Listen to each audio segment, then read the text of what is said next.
Hi everyone, welcome back to my channel. Today we're going to be covering search engine optimization for your Instagram profile. So SEO, I feel like you either have a love relationship or a hate relationship with it.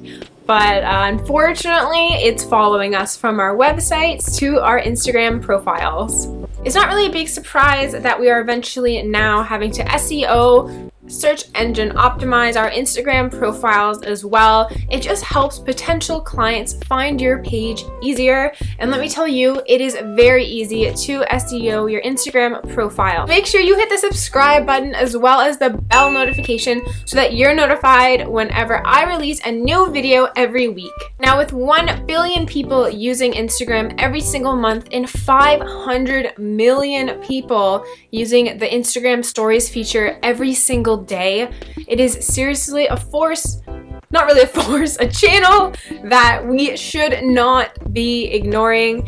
Instagram is so beneficial, it can be so beneficial for your company. The reach is just amazing on there, and it's a great opportunity to show off the brand of your business. Now, one of my most favorite things about coaching businesses and brands with their social media and Instagram is keeping them on top of changing trends and changing features of the platform.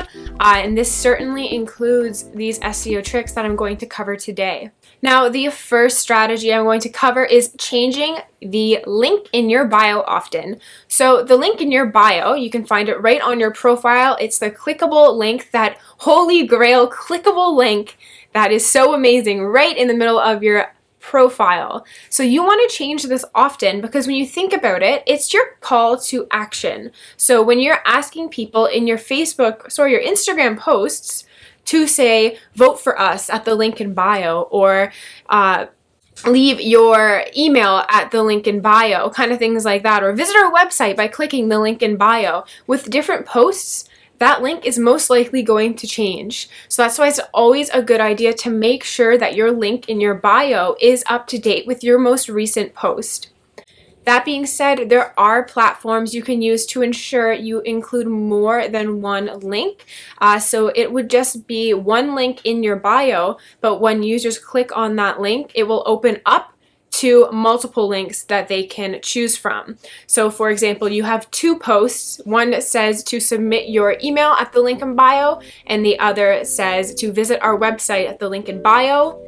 You can have one link in your bio that people can click into, and they will see two options: one to visit the website and one to leave their email. I use Linktree. I will link it below. They have a free plan. They also have a paid plan. This isn't sponsored or anything. I've just been using Linktree. Well, I've been using Linktree for years, and it's worked really well, and I think it'll work really well for you too. Now, the second feature is pretty cool, and it's something that's fairly new to Instagram, and that is adding alternative text to your posts. Now, the features of alternative text are twofold. One, if your post doesn't load, you will then see the alternative text caption. And two, it's used by screen readers for the visually impaired, so they can access your content as well. Now, as we know in the world of SEO, alternative text can also allow search engines to find your content easier, so that you can also keep in mind when creating your alternative text caption for your posts. So now I'm going to show you how you can add alternative text to a new post as well as a post you have already published on your feed. Okay, so I'm going to show you how to add alternative text caption to a post that you've already published. So this is my profile. I've already published this post. So I'm going to go to the top right corner, the three dots. Then you're going to edit. And then you're going to hit here, edit alternative text. And then you're going to just do your alternative text caption here. Make sure you're getting right into the description. So as you know, mine was a picture of a sunset in Penticton. So I will say sun rays shining over vineyard in Penticton, British Columbia. This is not sponsored by Penticton, but if you ever want to go for an amazing trip that includes a lot of wine, I recommend Penticton. It is so pretty. Yes, so sun rays shining over Vineyard in Penticton, British Columbia, sun rays shine.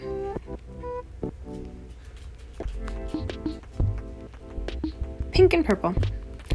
There we go. And then we'll just hit done, and then sharing there. And now that picture, as you can see here, it has an alternative text caption. Now say we wanted to publish a post right off the bat and add on an alternative text caption. You would go to the add post, so the plus button at the middle. This is my post, so I'm gonna hit next. Edit. Next. Then you go down to advanced settings at the bottom and then write alternative text, and I would then write in my alternative text description, and then I would click done and it would save that to my picture. You then go out and you have to make sure obviously that you hit share, and then the post will be published and all will be well and you'll have your caption. Now that you know how to add alternative text to your images, there are some best practices for this. Keep in mind it's for the visually impaired to access your content. So don't be going in and keyword cramming your alternative text captions. So for example, if you had a picture of a cake, don't make your caption cake, pink cake, cake with cherry on top, the name of your bakery. Like it's not that. It's not hashtags. It's for the visually impaired. So you will then say, so for example, if it's a picture of a cake, you'll do white cake with cherry on top, sitting on a round table in a white living room surrounded by family. Now we want to remember at the forefront, alternative text captions are for the visually impaired, to keep it screen reader friendly by including only 125 characters as your max. You don't want to go over that or else it'll get cut off. Now finally, when it comes to your captions, you can leave out terms such as this is a photo of or this is an image of. They don't need to be included. You want to get right into your description right off the bat. Now before we get further into the video, I want to know, were you using any of these practices before this video? What were you using to apply SEO to your Instagram profile? If you weren't using anything, that's fine. You can even put that below. I just want to get a gauge of what people actually know before this video in terms of SEO for their Instagram profile. Now my final tip includes 2 key areas that are highly searchable on your Instagram profile. That is your username as well as your name. So I'm going to post probably a picture here which showcases that. You want to make sure when you're picking your username that it pertains well to your business and your brand. So say your name is Matt Smith and you are a baker. You could do the username Matt Smith Baker or Matt S Baker, but I would highly recommend not doing your username as Matt Smith and then having your content being your bakery content. You want to easily allow people to find you by searching your username.